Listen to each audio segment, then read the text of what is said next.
right, ladies and gentlemen, this is Bunsard of Radio Retrofuture, and today I have with me a guest, G.R. Martin. Hello, Martin, how are you doing? Good. How are you doing today? All right, doing good. It's very hot here, so I'm very sweaty, and I'm also very busy at the moment with my own projects. How are your projects going at the moment? So far, so good. I'm working on the current sequel to my novel called The Engineer's Dilemma. And that's a sequel to my project that I have out right now, The Engineer's Apprentice, which I actually have a Kickstarter going for at the moment. Yes, and we'll be going to talk about that in a moment. But first, some domestic announcements. For the folks here, I have not been streaming for a while. I'm not sure if I'm gonna continue with the streams or if we're gonna do something very different with them. I have not yet made up my mind yet, and one of the reasons is that we are also currently on our own Kickstarter that is planned for October. That being our steampunk RPG Nightwatch, a association of Ishtar role-playing game. Matter of fact, I've been working on the combat system today, so that's one of my projects, and you can also follow that by following the link down below, and any follows would be greatly appreciated. And please tell your friends. Any other, of course, the link of the Kickstarter for the Engineers Apprentice we'll be discussing today is also down below in the description. So yeah, go check that out. And with that, back to JR. JR, tell us a little bit about the story of how you got here on the show. So that's pretty interesting. We follow each other on Twitter, and so I know we were chatting back and forth. I reached out to you, followed your Kickstarter, loved everything that you were doing.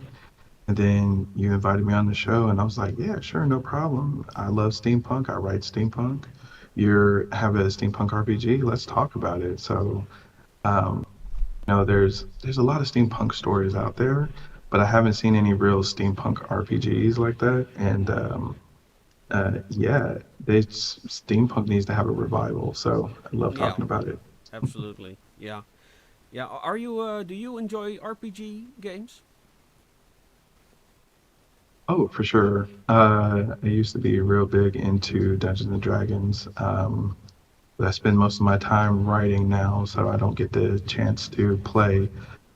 Plus, it's hard to find a crowd to play with here in Texas, and there's just not there's a lot of gaming places, but usually everybody has a crew that they're running with already, so there's Mm-hmm. not much opportunity for that. Oh, that's a shame. That's a shame. But yeah, I know. To be honest, I have not played RPGs. For well, when's the last time I played RPG? The last thing I played, I actually GM'd it was Shadowrun, which is a big influence for me. Never been much into. I did play Dungeons and Dragons. I was never big into it. Um, but let's go on to your book. Is the Engineer's Apprentice? Is it your first book? It is. Not my first time being published, though. If you check me out on Amazon, there's quite a few stories, books that I'm in. Um, but yeah, I decided to self-publish this one. All right. So So this your first self? Is this also your first venture into steampunk? it is. It is definitely my first venture into steampunk. Obviously, I love reading it and I love talking about it. But this book I started, good Lord, like in 2005, and it actually took me all the way to 20 last year to get it finished. But yeah, it was my first foray into steampunk, and I fell in love with steampunk because of the book. Mm-hmm. A question from the chat. How were you introduced to steampunk? A great question. The first time I was introduced to steampunk had to be Wild Wild West, but not the movie, the actual old The TV actual show from the show, yeah. 70s. Yeah, that was my first time being introduced to it. I loved it then. I love the characters. I love the technologies. I don't know if anybody remembers Briscoe County Jr., but that was Oh, kind of a steampunk show as well. amazing. Yeah, it's an So, amazing show. Yeah. It's I so I watched love it. both of those. Yeah. Yeah, I would call them myself a Weird West, but nobody remembers Weird West is even a thing. Now it's interesting because Weird West is actually also making a revival in gaming. Um, so that's interesting to see that there's recently the last couple of years, like 3 years ago, there are a couple of games in that vein, except with a heavier emphasis on the supernatural, but also science fiction. So that's very interesting to see. Um, and For of sure. course, yeah. Do you enjoy video games? I do. Good Lord, I love video games. Final Fantasy is one of my favorites, but there's a lot of games that I enjoy playing. I don't get to play as much because usually, like I said, I'm busy writing. But when I do get the opportunity, it's always some sort of RPG. Mm, gotcha. Yeah. Well, I recently started again, and I do notice that I really needed that type of entertainment just to cool down my mind a little bit and to be occupied with other things. Um, Speaking of Weird West, something that we regularly play on the server is Hunt Showdown, which is kind of a world like Wild Wild West in a way, but with zombies, kinda. Um, but yeah, let's talk a little bit about the engineer's apprentice. Can you tell us a little bit of the synopsis of the book? Yeah, so Issa Obasi is a master engineer from Dallas, Texas in the 1800s, and he's looking for an apprentice. He finds an apprentice in Annie Saktivon, and their technology gets stolen that they create. And when that technology is stolen, they have to work together using their skills. Issa actually, even though it's steampunk, it's a little bit of fantasy. So Mm-hmm. Issa has to learn magic, and he has to harness her inner warrior so that they can overcome the obstacles and save Dallas, Texas from destruction. Okay. Oh wow. So it's also save the city plot. Okay. Interesting. And what is the Kickstarter exactly funded, intended for? So it is for a audio version of the book. So the book is out on Amazon, ebook and print. It's doing really well. I've been going to a lot of Comic Cons and it's doing great. But a lot of people have asked for an audiobook, and so I want to get one produced. All right. Yeah, okay. So that's the link. I've got the link in the description. Um, and yeah, do you have like any other items? Is it just a book, or do you have like other stuff on there as well, merchandise I or have other stuff extras? on there as well. Yeah, so you'll be able to get stuff like prints, like special prints of the cover that I'll be able to send to you. You'll also get a couple of cool things that I like at some of the higher tiers where a limited edition hardcover that is going to be exclusively for the Kickstarter, as well as a journal that will, so the story is told from Annie's perspective.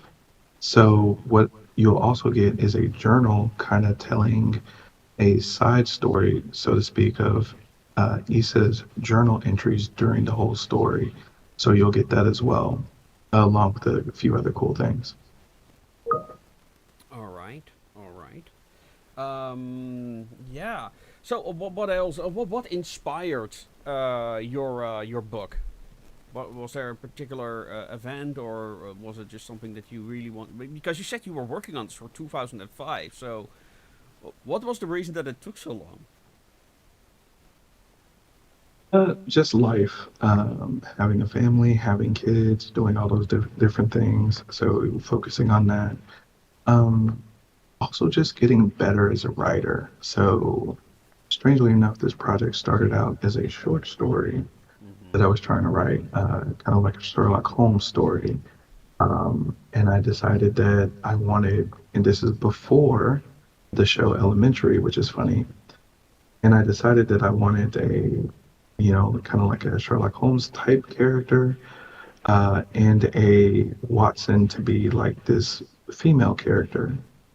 And I started kind of running through different treatments of the short story. And every time I did, it everybody kept saying, "This needs to be longer. This needs to be longer." So it grew from 5,000 words to 10,000 words, and then all of a sudden, I had a novel. Uh, so that's how it worked. But yeah, but it started off as a short story that I was really just trying to get written. But when it turned into a novel, I realized that I needed to start practicing my craft more because short stories are different from novels, right? There's a lot more involved in a lot novel, a lot more plot, a lot more Mm-hmm. character development. So I actually had to work on myself and my craft to be able to get to the point where I thought I could do this novel justice. Mm-hmm. Gotcha.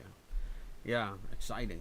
So it's also like we're also seeing your growth process on display as we read it. That's correct. A lot of the chapters get, I'm not going to lie, they get tighter and better towards the end just because there's a lot of growth, like you said. But I did go back and do like polish the entire thing. Mm-hmm.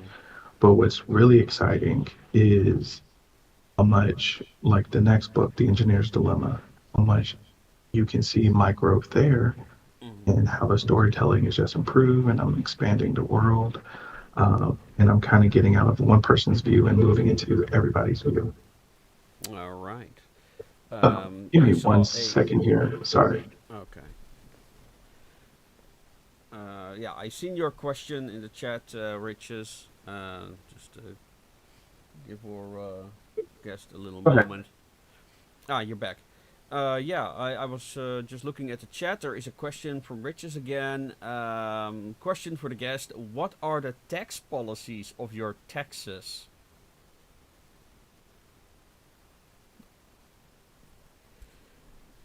Tax policies. Yeah, that's what he asks.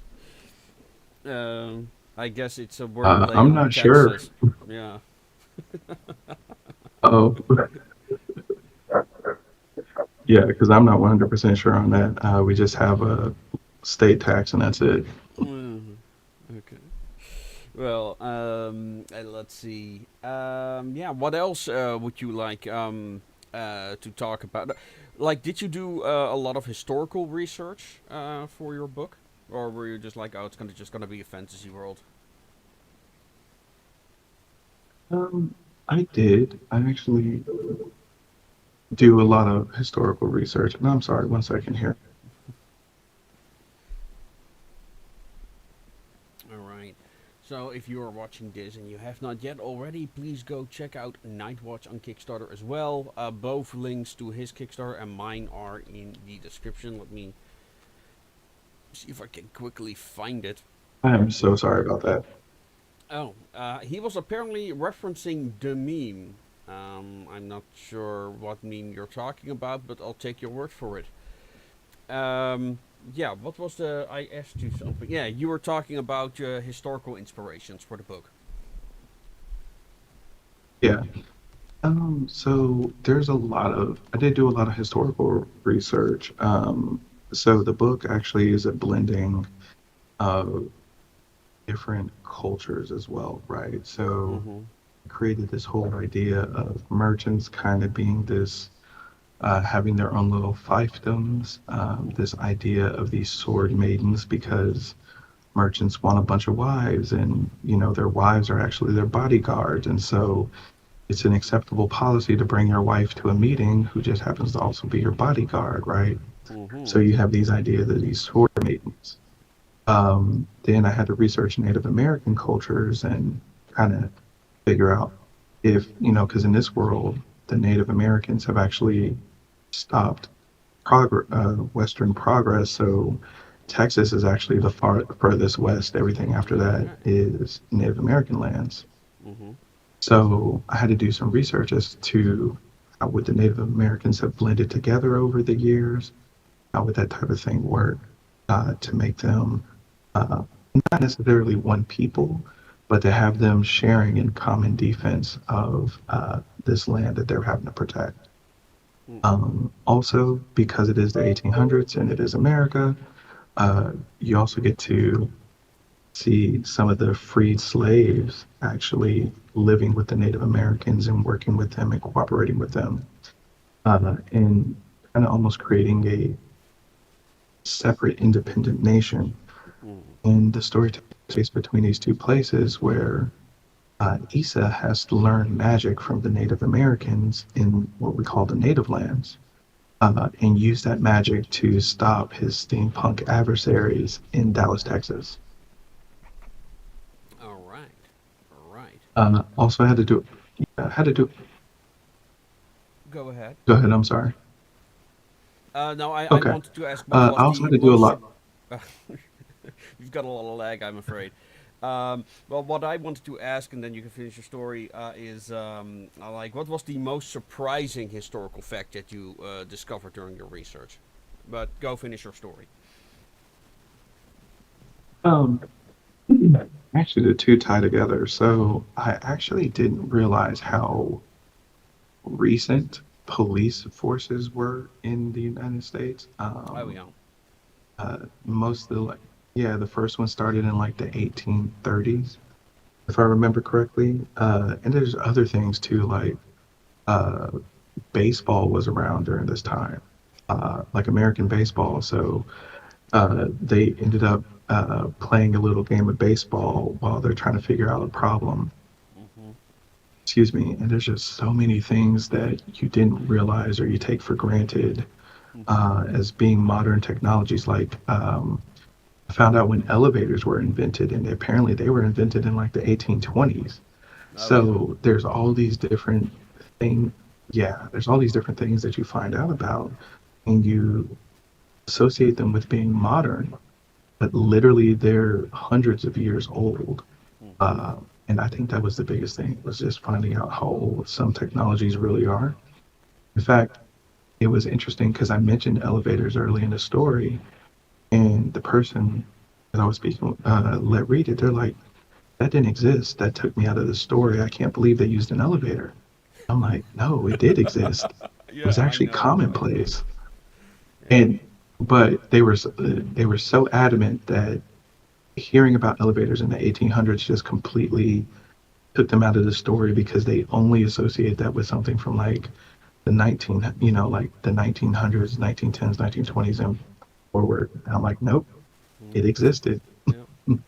Well, I mean, the first cars that were mass produced were all electric cars. That's also something you would not easily associate with that era. But that was the easy solution. The problem was, of course, the effective range. A problem they still haven't solved effectively. Uh, so that's also one of those things that you used to have, like all these electric charging stations in the early 1900s, um, because of all the electric cars. You're correct. And I found that out too. Because at first, so they have what I call steam carriages. Mm-hmm. And they're basically cars powered with steam powered and the power source that's used in this time frame. And so when I was researching that, I just like you were saying, I went back in time to see like, oh, does this kind of make sense? Then you find out about electric vehicles. I'm like, of course this makes sense. In fact, sometimes I was reading things and I was like, is this really futuristic or is this just a different path that technology didn't take? Because like you said, some problems were just too hard to solve at the time and we're still having trouble solving them. But the idea, the technologies, Oh yeah. the the um, the uh, the actual machines were there. They just couldn't figure it out. Like, case in point, when I found out the first steam engine, the very first steam engine ever built was during the time, if I remember correctly, of the Greeks and Romans in Yep. like Hero engine. 200 BC, or exactly. Can you imagine how the world would be if they had figured out how to use that properly back then? how different the world would be. Mm-hmm. And so it's things like that that when you start finding it out, it's like, man, they used it as a children's toy because to them it was useless. Mm-hmm. Fast forward 1,000 years, and all of a sudden, it's the thing that changed the face of created the Industrial Revolution, right? Mm-hmm. So Yeah, it's just yeah. crazy. But even at the time that they were working on the steam engines, they were also working on combustion engines. So they already realized like because actually I think it is assumed that the first electric car was actually built in the Netherlands, because when you think Netherlands, you think electric cars, of course, but like some guy up in the north, like one of the most rural parts of the country of all places, there was this guy toughing around on a. He also apparently made a steam car, but he knew that wasn't going to work.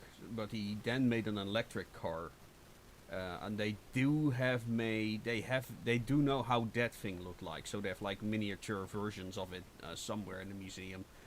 I forgot what the guy's name is, but I should actually reference him in the game we're making.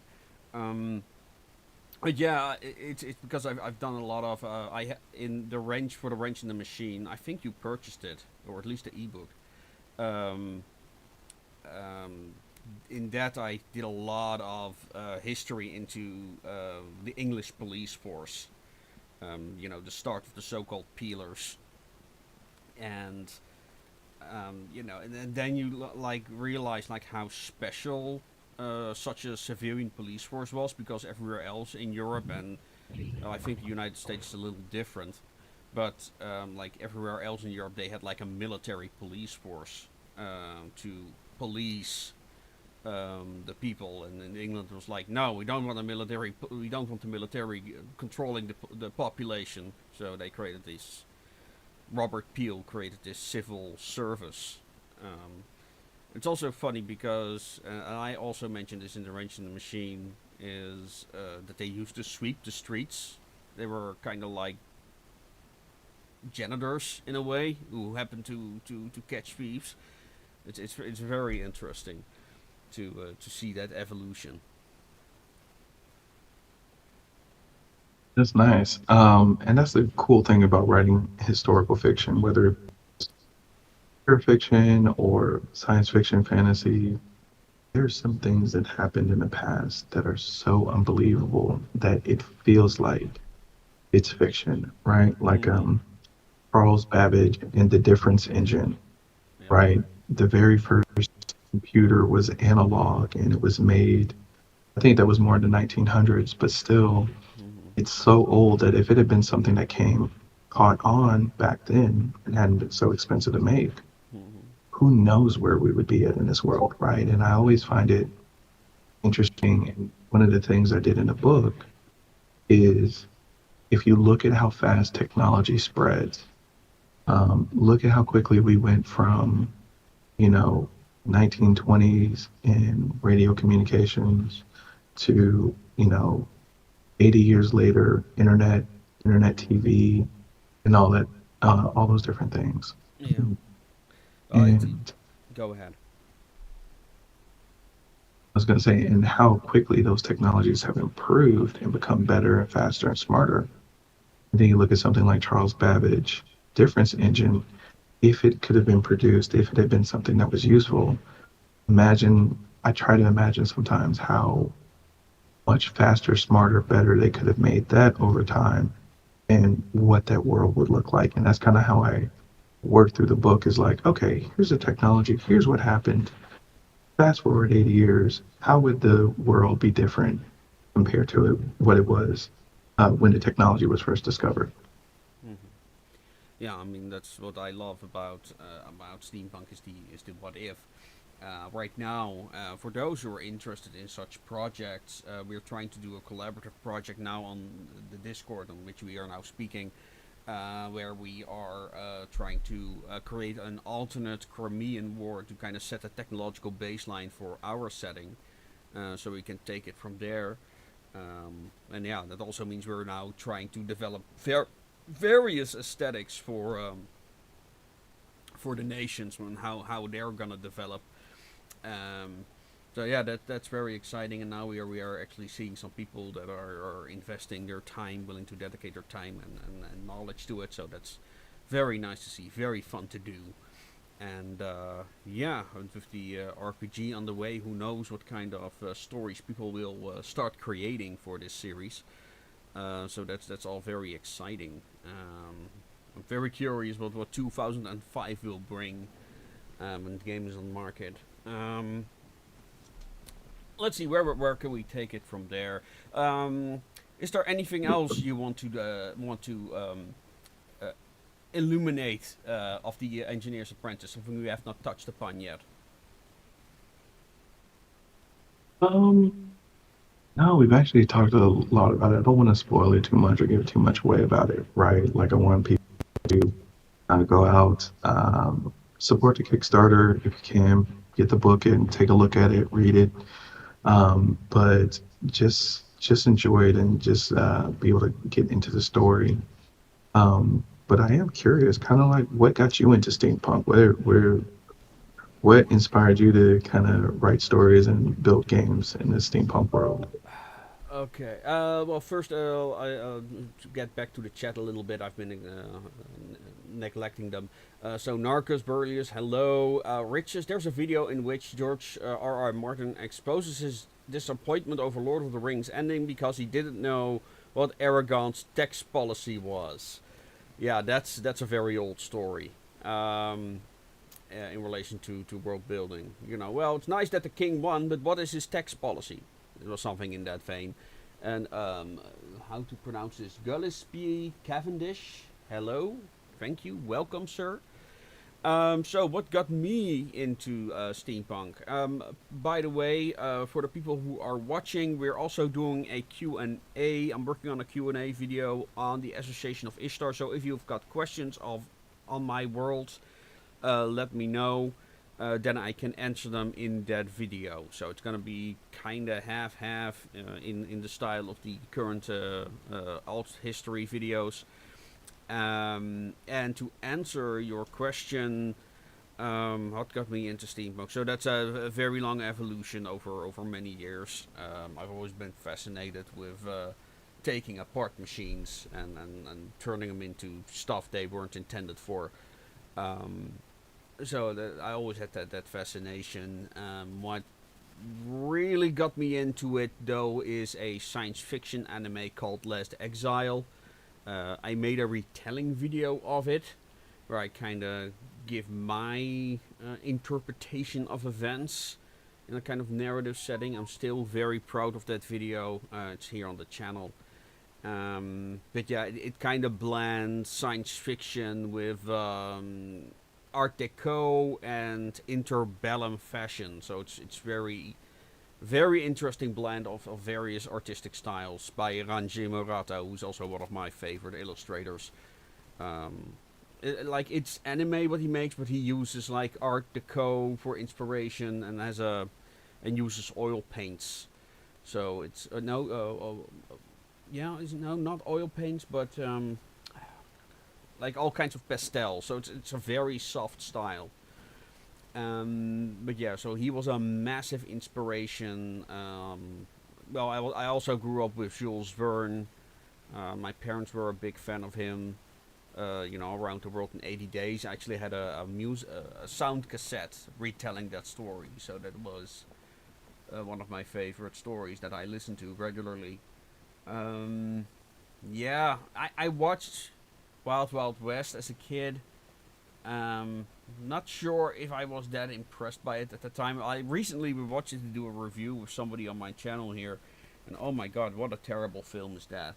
Um, but yeah, then I got into reenactment, which is the 14th century, and that's also a very interesting transitional period from, um, let's see, the old medieval world to the late medieval world.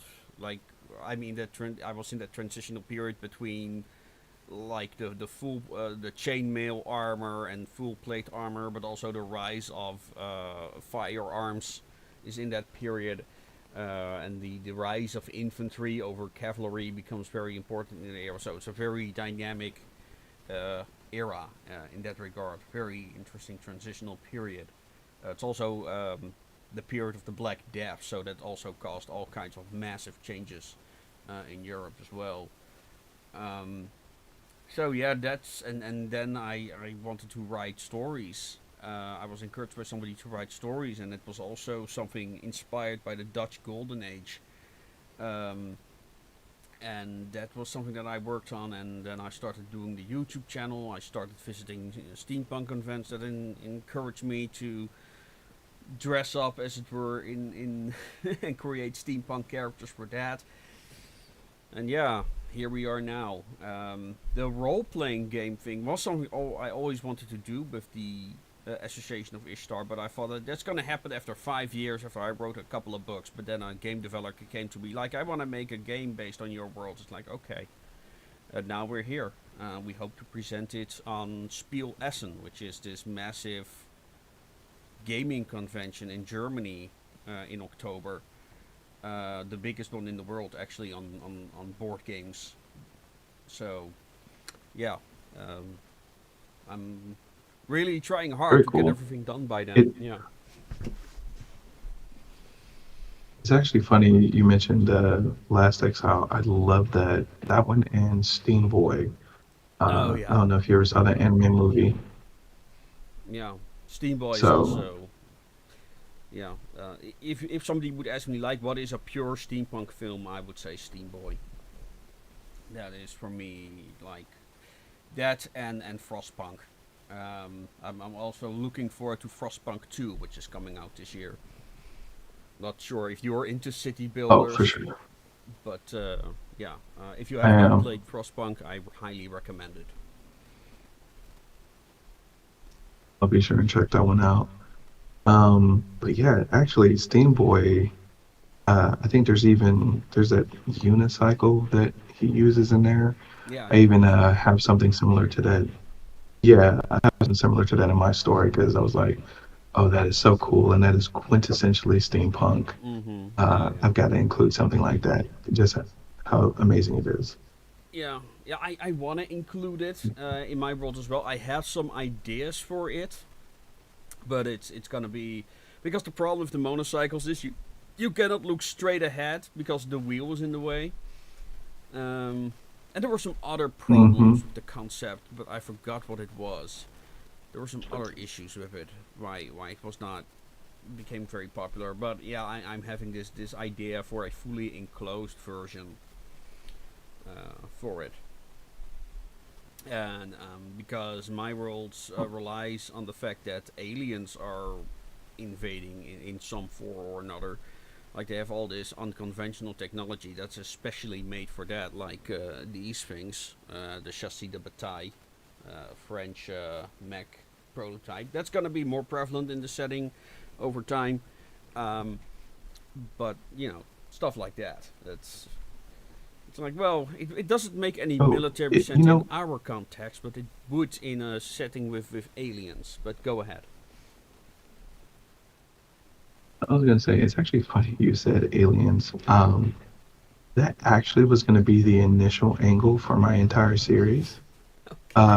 So what what's interesting is the what created this weird world where there's magic and steampunk was that there was what we call star metal, or what I'm calling star metal.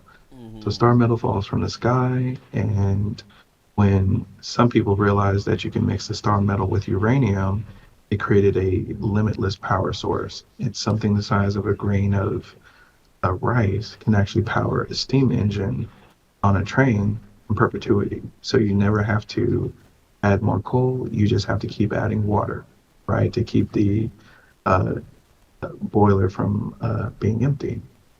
Um, the other thing that happened was some people who found this star metal used it to start drawing runes. And when they made the runes, those runes had power, right? Like they would help them generate heat or generate fire. Okay. And the original overarching story was supposed to be that I'm trying to remember who it was, but there's this thing where, any technology sufficiently advanced will be seen as magic to somebody less advanced, right? Mm-hmm. And I remember reading an article years ago where when Columbus came to America for the first time, there was a Native American that learned how to speak Mm-hmm. Italian or Spanish. Mm-hmm. And he said he told Columbus that he stared at the ocean for 5 days. He could see that the water was like there was a depression in the water, but he Mm. couldn't figure it out. And this could be made up story, but apparently he told Columbus this when they were finally able to communicate. So it took him 5 days of staring at the same place before he was able to force his mind to actually see the the ship, before he could see it and understand and comprehend that there had to be something physically there. And it was because the idea of a ship was so alien and foreign to him that he just couldn't comprehend it. So the idea was that what they considered to be star metal was actually wreckage from a spaceship, and Mm. that above them, aliens were actually having a war over the planet above them, right? Mm. And so some of their spaceships were actually crashing and landing in different places, but because it was so strange to them, they only saw it as like meteorites that had hit the ground. Um, and then the story was going to take place, and they were going to realize that the only way to stop the world from being destroyed was to actually go back in time and make it so that the aliens actually never even realized Earth was there. Uh, the problem is I couldn't figure out how to write that story, so I say all that to say it's very cool that you were able to find a way to do the aliens with steampunk because I couldn't figure it out. Mm-hmm. And I was like, I will have to change the entire trajectory because yeah, I'm not a good enough writer to make this work for me. Oh, who knows, Will? I mean, read some of my short stories. Maybe it will give you some ideas because I work with these high types of high concept all the time. And of course, check out our alt history videos that we have on YouTube as well. Um, but yeah, and let's see. I see that Mr. Cavendish has a. Do you want to make a video showing steampunk or decopunk streaming? I'm not sure what you mean by streaming, so that might be an error there. But yeah, with Deco Punk, do you mean Art Deco? Because I never know what people mean with Deco Punk. I have no idea what that means. Um, but yeah, I will be making another video on Diesel Punk. Have started on the script. Um, but yeah, it's like the Q&A. I need to finish it, but you know, time and stuff. And now I'm play testing, so trying to come up with a combat system. And there's some things I really like about it, what we have so far, and there's some things that are like feel a bit clunky. Um, so yeah, but we're working on it. So if you want to be in the loop of the role-playing game, and if you want to be one of the play testers, let me know, and I'll make sure all the info will get to you. Um, so yeah, do you have a final question for the show for tonight, or a statement or whatever? For tonight, just good Lord, you put me on the spot and I don't know what to say. Uh, yeah, just that I love writing, and I hope if you take the time to check out the Kickstarter or read the book, you can see the passion in the writing, passion in the world building, just a love for the characters, because writing is, and I'm sure you feel the same way. Whenever you're creating these new worlds, it's almost like you're living in them. It's almost like it becomes a part of who you are. And I love that aspect, and I love that, and I hope I'm able to convey that in the writing. So I'd love to find out more, uh, see your reviews and hear your thoughts. And yeah, follow me. I'm on Instagram. I'm on Twitter. Um, and it's an old name, but African Rain God on Twitter and JRN Martin on Instagram. All right. Well, folks, as again, I put the link in the chat, but also in the video description. So go check that out. Also, make sure you follow Nightwatch on Kickstarter as well. We hope to launch in October, and we'll be promoting it on Spiel. Speaking of Spiel, for those in Europe, I will also start sharing out registration codes, so you can get a ticket to Spiel at a discount. So, yeah. Well, usually I like to end these streams with some words of wisdom from our guest. So, if you want, although I think what you just said was also a wonderful speech. What do you say? A few words of wisdom. Um, hey, for everybody out there, one of the things I'll definitely say is uh, make sure you're doing something that you enjoy, that you love, and that you can be able to look at yourself in the mirror at the end of the day and say, I respect myself for doing this thing. It's hard.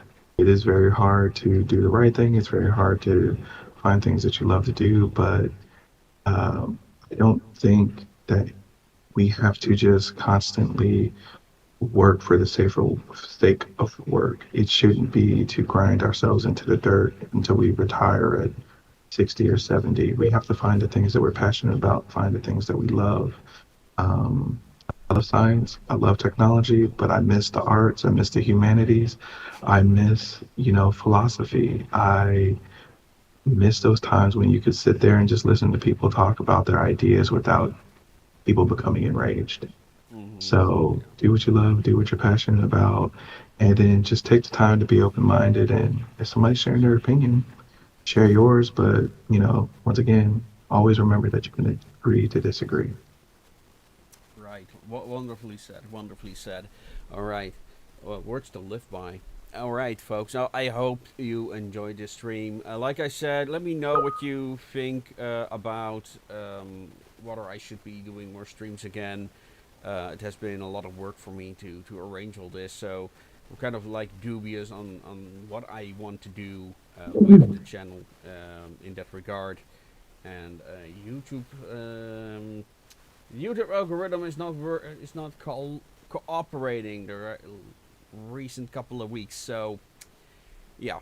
But anyway, more videos will come. Don't worry about that. Like I said, I'm working every day on creating new content. If you want to support me, go check out my Ream Stories page where I post short stories every week for free. You can become a follower and then you'll get access to them. And if you want to be a member and support the show, help us create more content, please do.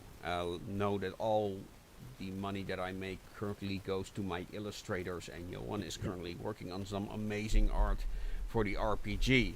So make sure you won't miss it. And with that said, ladies and gentlemen, I'm gonna bid you adieu, and as always,